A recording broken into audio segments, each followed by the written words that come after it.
কি আশ্চর্য, ঠাকুরের গলা তুই নির্জন কুটিরের ভেতর থেকে আসছে। হ্যাঁ বরকুমার, এই সেই গলা, বামদেব ঠাকুরের গলা ভক্তি রসে সমৃদ্ধ। শুনলে মন প্রাণ সব জুড়িয়ে যায়। কিন্তু আমার এখানে একটা প্রশ্ন আছে বরকুমার, এই নির্জন কুঠিরে ঠাকুর এলেন কিভাবে?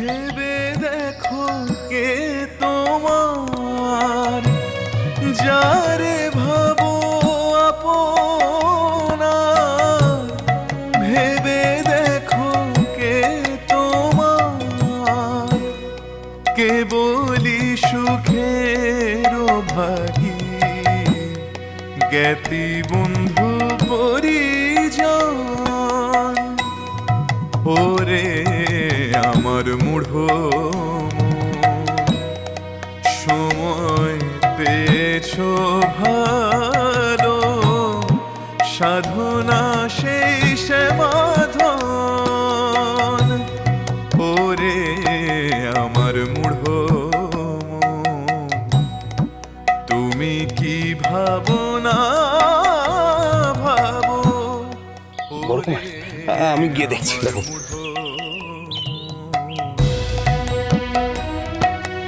মা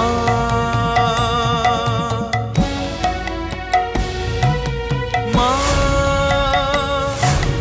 মা মা মা গো।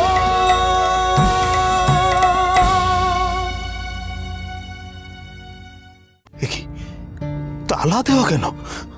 বড় কুমার, বড় কুমার, ঠাকুরকে কেউ বাইরে থেকে তালা বন্ধ করে রেখেছে। বরকুমার, ঠাকুরকে এভাবে বন্দি করে রাখলো কে? এই তারাপীঠে কার এত বড় সাহস যে ঠাকুরকে এই নির্জন কুটিরে বন্দি করে রেখেছে?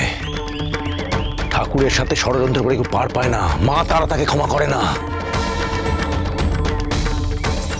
সত্যিটা একদিন না একদিন বেরোবেই, আর সেদিন আমি নিজে হাতে তাকে শাস্তি দেব, আর সেই শাস্তি হবে মৃত্যুদণ্ড।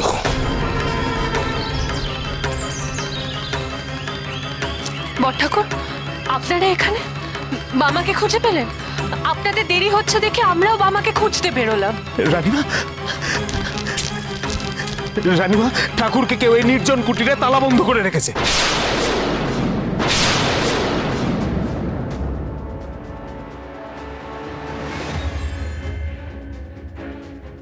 নগেন, আগে বড় কুমার, ভাঙোই তালা। কেশব, কালী, এসো আমার সঙ্গে।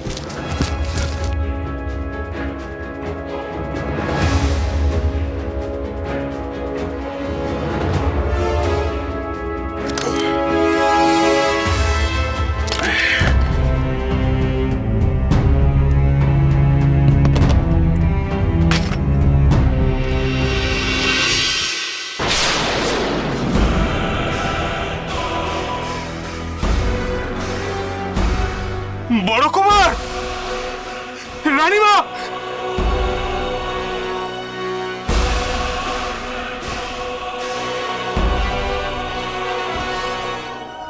গঞ্জা,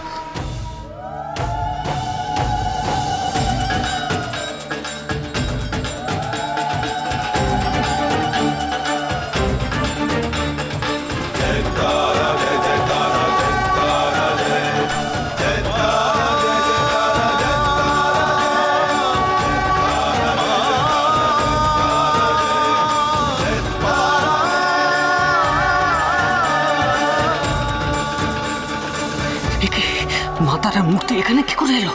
তবে কি বামদেব ঠাকুর সত্যি প্রকৃত সাধক নাকি? এই সব করেই বামদেব ঠাকুর তারাপীঠের ভৈরব, তারাপীঠের সর্বে সর্বা হয়ে উঠেছে। আমি বুঝেছি রে বাবা, আজ শুধু মা তোর হাতেই পুজো গ্রহণ করবেন রে।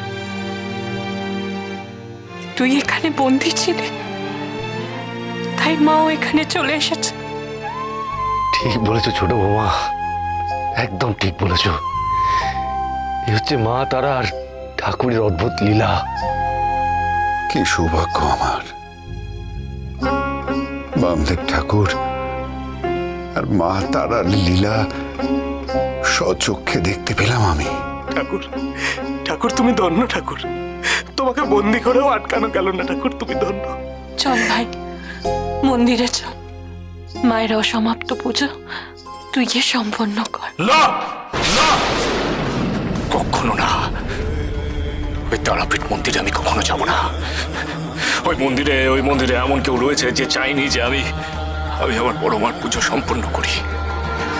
তাই ওই গঞ্জাকে পাঠিয়ে ছলে বলে কৌশলে আমাকে এই কুটিরে বন্দি করে রেখেছে যাতে আমি বড় মার পুজো না করতে পারি। তাহলে আমি কেন যাবো ওই মন্দিরে? যাব না, কোনোদিন ওই মন্দিরে আমি যাব না, আর আমার বড় মাকেও আমি যেতে দেবো না। হ্যাঁ, কি বলছো ঠাকুর? তুমি হলে তারাপীঠের প্রাণ কেন্দ্র।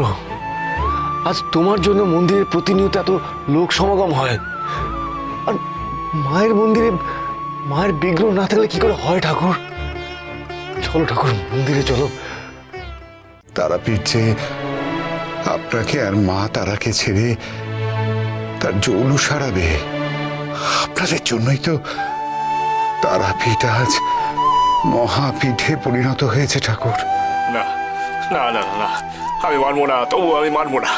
চল ভাই চল, আমি জানি আজ যে তোর সাথে যে ঘটনাটা ঘটেছে তা ক্ষমার অযোগ্য, কিন্তু তুই বল, মায়ের বিশেষ পুজো কি অসমাপ্ত রাখা যায়?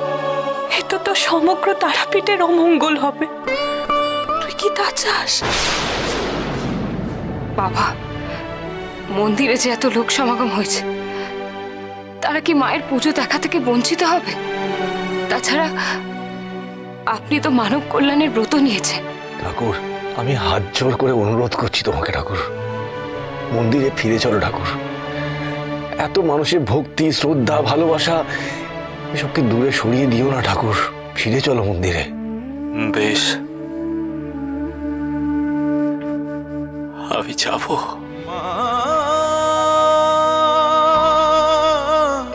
মা আমার নিজের সমস্ত অভিমান ভুলে ওই গরিব দুঃখী মানুষগুলোর মুখে দুটি পেশাদ তুলে দেওয়ার জন্য আমি যাব, মন্দিরে যাব।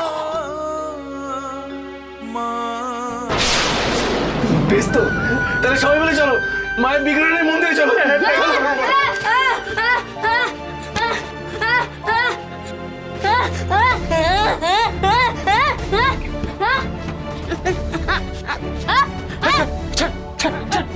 বিরক্ত করিস না, যা যা।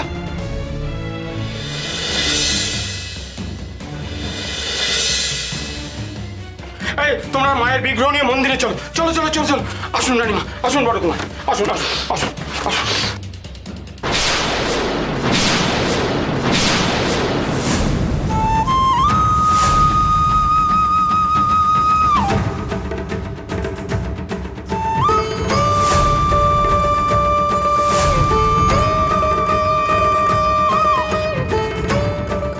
আমার বড় মার বিগ্রহে হাত দেওয়ার চেষ্টাও করো না হরিহর। তোমার মনের কালিমা আর কেউ বুঝুক বা না বুঝুক, আমি ঠিকই বুঝেছি।